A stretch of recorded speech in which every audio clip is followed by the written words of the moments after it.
Everyone, তোমরা সবাই কেমন আছো? আশা করছি খুব খুব খুব ভালো আছো। আর আমিও খুব ভালো আছি। তবে এত ঠান্ডার মধ্যে বার হতে গিয়ে একটু কষ্ট হয়েছে। আর আজকে বার হওয়ার একটা বিশেষ কারণ হচ্ছে, ঠান্ডার মধ্যে কি বলো তো, খিচুড়িটা আমার প্রচণ্ড একটা পছন্দের খাবার। আর এত ঠান্ডা পড়লে তো বেশ আরও জমে যায়। আর খিচুড়ি বেগুন ভাজা বানিয়ে একেবারে বাপের বাড়ি থেকে নিয়ে চলে এসেছি। আর এখন যাচ্ছি শ্বশুর বাড়িতে। তো ওখানটায় গিয়ে একটু মাংস পোড়া হবে। তো আমি স্টেশনে চলে এসেছিলাম, সুবর্ণ সাইকেলে করে আমাকে নিয়ে চলে এলো।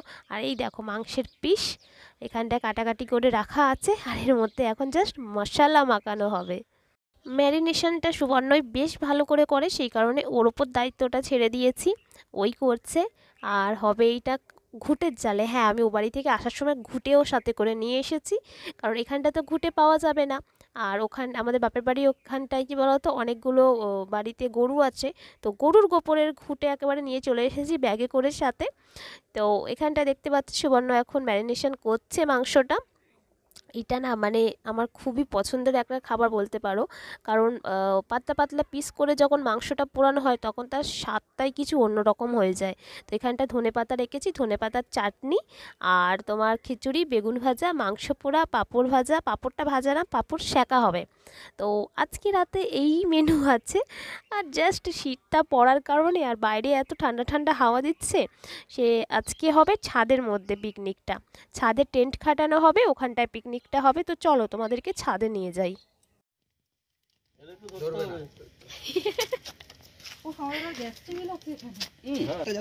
কোথায়? এই তো টেন্টটা, এটা সামনে একটু নিয়ে বসলে ভালো। প্রচুর আলো, ঠিক আছে না? একদম ভালো আসছে, দিনের আলোর মধ্যেই আসছে। হ্যাঁ, এই বাড়িতেও ছাদে এখনও ঘর হয়নি, একটু শুধু পাঁচিলটা তোলা হয়েছে চারদিকে। আর এখানটা দেখতে পাচ্ছ সুবর্ণ তো একদিকে তোমার আঁচ ধরিয়ে দিয়েছে, আর এখানটা টেন্টটা খাটানো হচ্ছে। তো দেওরা যা মিলে টেন্টটা খাটাচ্ছে, আর আমি এখানে লাইট ধরে দাঁড়িয়ে আছি। আমি লাইটম্যানের কাজ করছি। তো টেন্টের ভেতরে ঢুকে যেতে হবে, কারণ বাইরে বেশ ফুরফুরে হাওয়া দিচ্ছে, বৃষ্টির ওয়েদার, ঠান্ডা ঠান্ডা একটা কেমন ভাব। আর বৃষ্টি এলে আবার অসুবিধাও নেই, কারণ টেন্টের মধ্যে ঢুকে গেলে আর বৃষ্টি লাগবে না।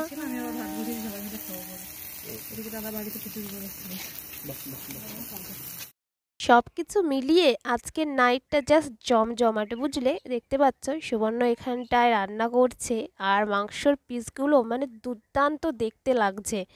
আর এটা হচ্ছে আজকে সর্ষে তেলে, আর সাথে বাটার আছে। বাটারটা একেবারে লাস্টে গার্নিশ করা হবে, যাতে স্বাদটা আরও তুলনামূলকভাবে বেড়ে যায়। তো দেখতে পাচ্ছ আমি এটা স্লো মোশনে নিয়েছিলাম। আর দুর্দান্ত উঠেছিল একটা ভিডিও, সেটা অনেকটা বড় হওয়ার কারণে স্লো মোশনে জানোই অনেকটা লং হয়ে যায় অল্প একটু তুললেই। তো সেটা তোমাদেরকে শর্টে শেয়ার করে দেব। আর এখানটায় তার সাথে হয়েছে টমেটো আর বেগুন পোড়া, যেটা আমি এখন নিয়ে বসে গিয়েছি। বলেছিলাম যে পাঁপড় ভাজা, পাঁপড় ভাজা হয়ে গেছে। মাংসগুলো দেখতে পাচ্ছ রাখা আছে থালাতে।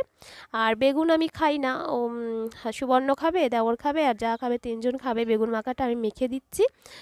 বেগুনের মধ্যে ঢুকিয়ে দিয়েছিলাম কাঁচা রসুন আর কাঁচা লঙ্কা ঢুকিয়ে দিয়েছিলাম। তো আমি এখন ম্যারিনেশন করছি, আর ওরা খিচুড়ি টিচুড়ি সব আনতে গেছে। সেইগুলো দিয়ে খাওয়া দাওয়া করে ছটপট করে বেরিয়ে যাব, কারণ এখনই বেজে গেছে রাত 12:30। কারণ এইসব কাজ করতে করতে কখন যে সময় কেটে গেছে বুঝতেই পারিনি। আর এখানটায় দেখতে পাচ্ছ দুপুরবেলা এখানে যা রান্না হয়েছিল ডাল, সেইগুলো এখন রাখা আছে ওখানে, গরম হচ্ছে। মানে ওই যে আঁচের আগুনটা আছে সেখানটা এখন গরম হচ্ছে। তো জানি না বাড়ি যেতে যেতে কটা বাজবে, বাড়ি যেতে যেতে হয়তো 2টো বেজে যাবে। ভেতরের রাস্তা দিয়ে চলে যাব। তো চলো খাওয়া দাওয়া ঝটপট করে করে নিই। মানে বাড়ি থেকে বারবার কল করছে বাবু, মানে আমার ভাই কল করছে। তো খাওয়া দাওয়া মিটিয়ে জাস্ট বেরিয়ে পড়লাম। আর রাস্তা দেখতে পাচ্ছ পুরোপুরি শুনশান। ভেবেছিলাম খাওয়ার ভিডিও নেবো, কিন্তু খাওয়াটা এত ঝটপটে মেটাতে হয়েছে, কারণ এত রাত হয়ে যাচ্ছিল, বাড়ি ফেরাটা একটা অসম্ভব ব্যাপার হয়ে গেছিলো। আর এই যে শুনশান রাস্তাগুলো না, দু সাইডে অনেকটা করে বেশ জঙ্গল আছে। আর এখানটায় আমরা অনেকবার রাত্রিবেলা ফেরার সময় শিয়াল দাঁড়িয়ে থাকতে দেখেছি। নর্মালি কুকুরের মতো, যেমন কুকুর যেমন ভয় পায় না রাস্তায় ঘোরাফেরা করে, ওই রকমই শিয়ালগুলো দাঁড়িয়ে থাকে। তো সেই ভয়ে ভয়েই আরও আসছিলাম।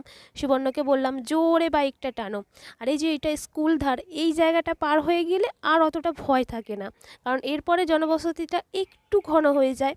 তো বলতে বলতে বাড়িতেও চলে এসেছি। দেখি বাবু, এ বাবু,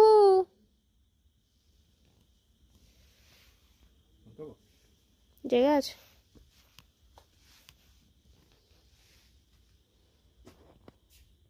বাবা উঠলে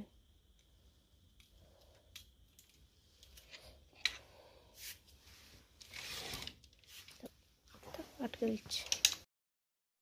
বেজে গেছে রাত 2:30, বাবা দরজা খুলে দিল, আমরা যাই ঘরের ভেতরে, গিয়ে ঘুমিয়ে পড়ি। তোমাদেরও জানাই tata, good night, sweet dreams.